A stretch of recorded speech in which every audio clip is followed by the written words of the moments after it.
ಗಲ್ಲಕ್ಕೆ ಚುಂಬನ ಎಂಬ ಕಾಣಿಕೆ.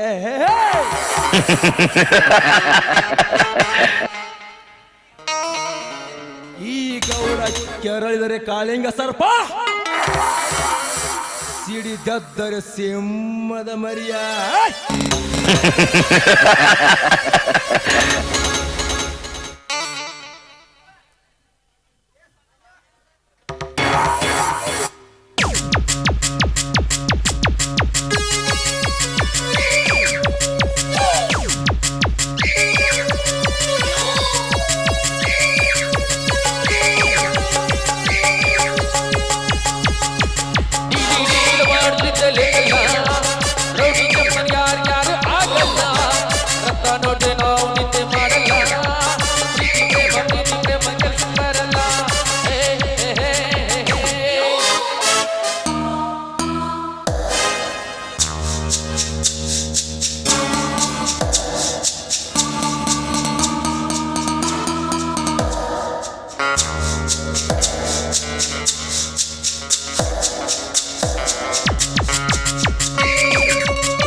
ಮತ್ತೇನು ಬ್ರದರ್,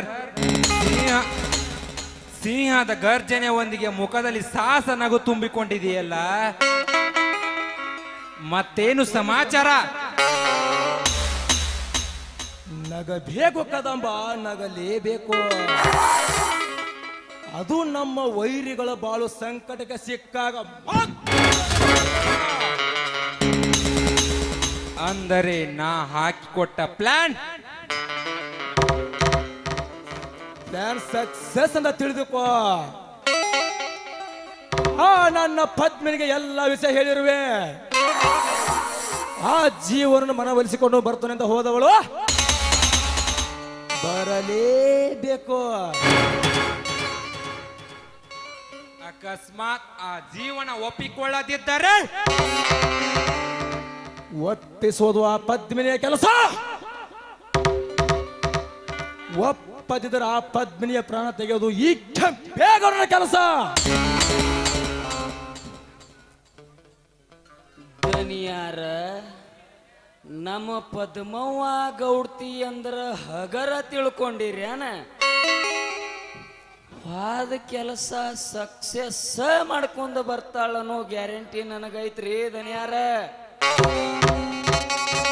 ಹೌದು, ಗ್ಯಾರಂಟಿ. ನಿನ್ನ ನಂಬಿಕೆ ಅಂತ ನನಗೆ ಕೂಡ ನಂಬಿಕೆ ಇದೆ. ಆದರೆ ದನಿಯಾರ, ಆದರೆ ಅಂತ ಮಾತು ಯಾಕ್ರಿ ದನಿಯಾರ?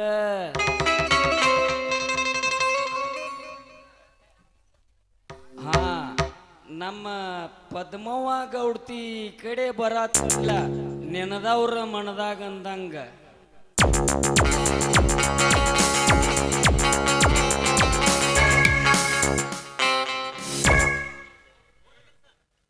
ಮತ್ತೇನು ಪದ್ಮಿನಿ, ಹೋದ ಕೆಲಸ ಜಯವೋ ಇಲ್ಲ ಅಪಜಯವೋ? ಯಾವಾಗ್ಲೂ ಜಯದ ಜಯ ಬೇರೆ ಎನ್ನೆ ಬಾರಿಸು. ಕೆಂಪೇಗೌಡನ ಪ್ರೇಯಸಿ ಅಂದಮೇಲೆ ಗೆದ್ಕೊಂಡು ಮನೆಗೆ ಬರ್ಬೇಕು, ಪ್ರಾಣ ಬಿಟ್ಟು ಸ್ಮಶಾನ ಸೇರ್ಬೇಕು.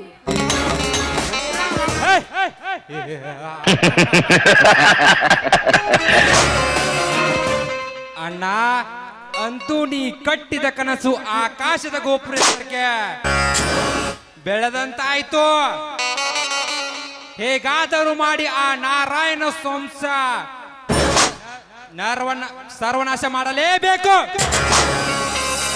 ಅಂದಾಗ ಈ ನಿನ್ನ ತಮ್ಮನ ಆತ್ಮಕ್ಕೆ ಶಾಂತಿ.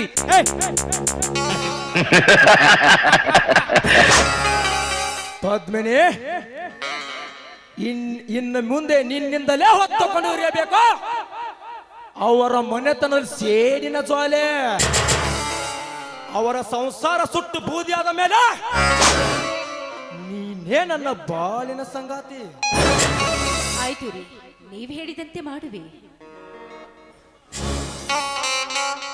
ಕದಂಬ, ಆ ಬಡ ಭಿಕಾರಿ ನಾವು ಕೊಟ್ಟ ಸಾಲವನ್ನು ಮರಳಿ ಕೊಟ್ಟರೆ ಸರಿ, ಇರದಿದ್ದರೆ ಅವನ ಮುದ್ದಾದ ತಂಗಿ ನಿನ್ನ ಚರಟ ದಾಸಿ ಆಗಬೇಕು. ಅಷ್ಟೇ ಏಕೆ ಅಣ್ಣ? ಆ ನಾರಾಯಣನ ಹೊತ್ತಿಕೊಂಡು ತಂದು ನಮ್ಮ ಮನೆಯ ಕಂಬಕ್ಕೆ ಕಟ್ಟಿ ಮನ ಬಂದಂತೆ ಥಳಿಸಿದಾಗ ಕೊಟ್ಟ ಸಾಲ ಮರಳಿ ಕೊಡಲೇಬೇಕು. ಇಲ್ಲದಿದ್ದರೆ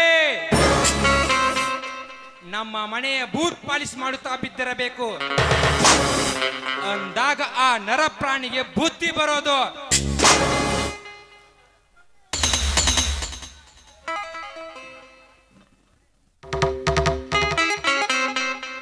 ದನಿಯಾರ ಇಷ್ಟೆಲ್ಲ ಆದ್ಮೇಲೆ ಅವ ನಮ್ಮ ಸುಮ್ಮನ ಬಿಡ್ತಾನಂತ ತಿಳ್ಕೊಂಡಿರೇನ? ಮೊದಲ ಸ್ಟ್ರಾಂಗ್ ಮನುಷ್ಯ ಅದಾನವ. ನಮ್ಮ ಜೀವಕ್ಕೆ ನಾವು ಹುಷಾರ ಇರ್ಬೇಕ್ರಿ ದನಿಯಾರ.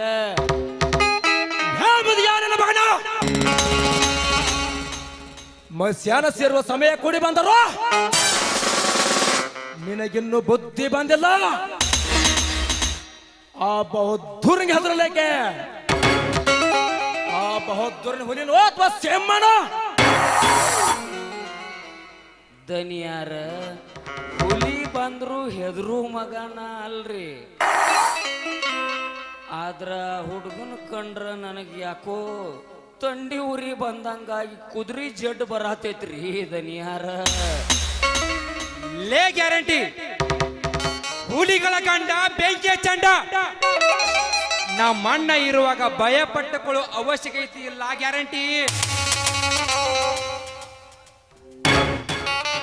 ನಾವು ಮಾಡುವ ಸಾಹಸ ಕೆಲಸಕ್ಕೆ ಆ ಬೋಳಿ ಮಗ ಏನಾದರೂ ಅಡ್ಡಿ ಬಂದರೆ ಅವನನ್ನು ಇಂಚು ಕತ್ತರಿಸಿ ನರಿ ನಾಯಿಗಳಿಗೆ ನೈವೇದ್ಯ ಮಾಡಿ ಬಿಡೋಣ. ದನಿಯಾರ ನರಿ ನಾಯಿಗಳಿಗೆ ಯಾಕ್ರಿ? ನಾವು ರಗಡ್ ಗಾವದೀವು, ನಾವು ತಿಂದು ಬಿಟ್ರೆ ನಡಿದಲ್ಲನ್ರಿ ದನಿಯಾರ. Good guarantee, very good. ಇದ್ದರಿರಬೇಕು ನಿನ್ನಂತ ಧೈರ್ಯವಂತ ಗುಮಾಸ್ತ. ಆ ಗ್ಯಾರಂಟಿ, ಆ ಬಡ ಬಾಲಪ್ಪನ ಮನೆಗೆ ಹೋಗಿ ಬಡ್ಡಿ ವಸೂಲಿ ಮಾಡಿಕೊಂಡು ಬಾ. ಏನಾದ್ರೂ ಆ ಬಾಲಪ್ಪ ಬಡ್ಡಿ ಕೊಡದಿದ್ರ ಈ ನಾರಾಯಣ್ಗೆ ಬಂದ ಪರಿಸ್ಥಿತಿ ಆ ಬಾಲಪ್ಪನಿಗೆ ಬರ್ತಾವ ಅಂತ ತಿಳಿಸಿ ಹೇಳಿ ಬಾ, ಹೋಗ. ಆಯ್ತ್ರಿ ದನಿಯಾರ, ನಾ ಇನ್ನು ಬರ್ತೇನ್ರಿ. ಅವ್ ಕೇಳುದು ಬಿಡುದು ನಿಮ್ಮ ವಿಚಾರ. ಹಿಂಗ ಹೇಳ್ಯಾರ ನಮ್ಮ ದನಿಯಾರ ಅಂತ ಹೇಳವ ಅಷ್ಟನ. ಬರ್ತೇನ್ರಿ ದನಿಯಾರ.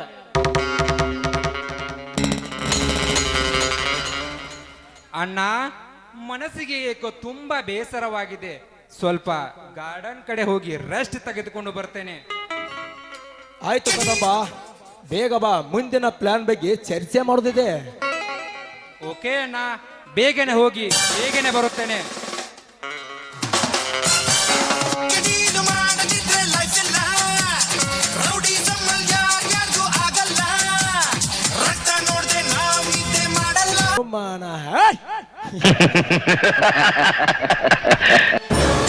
ಪದ್ಮಿನಿ, ಅನುಮಾನವೆಂದು ನಿನ್ನ ಜೀವನವನ್ನು ಈ ಅನುಮಾನದಲ್ಲೇ ಕಳೆಯಬೇಡ. ಅದೇನಂತ ಸಂಕೋಚನದ ಕೇಳು ಪದ್ಮಿನಿ. ನೀ ಕೇಳುವ ಪ್ರಶ್ನೆಗೆ ಉತ್ತರಿಸಲು ಸದಾ ಸಿದ್ಧ ನಾನು. ಏನಿಲ್ಲ ರೀ, ಆ ಕದಂಬ ನಿಮ್ಮ ಒಡ ಹುಟ್ಟಿದ ತಮ್ಮನೋ ಅಥವಾ? Good question Padmini, very good question. ನೀನಂದುಕೊಂಡಂತೆ ಆ ಕದಂಬ ನನ್ನ ಒಡ ಹುಟ್ಟಿದ ತಮ್ಮನಲ್ಲ, ಆ ನನ್ನ ಕಡುವೈರ್ಯ ಮಗ. ಅಂದ್ರೆ ನೀವ್ ಹೇಳ್ತಿರೋ ಮಾತು? ಹೌದು ಪದ್ಮಿನಿ, ನಾನು ಹೇಳುತ್ತಿರೋ ಮಾತು ನಿಜಕ್ಕೂ ಸತ್ಯ.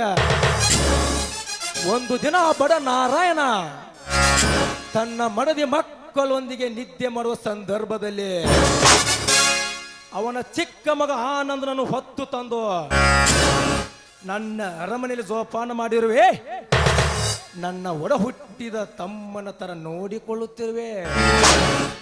ಹೇಗಿದೆ ಪದ್ಮಿನಿ ಈ ಕೆಂಪೇಗೌಡನ ಪ್ಲಾನ್?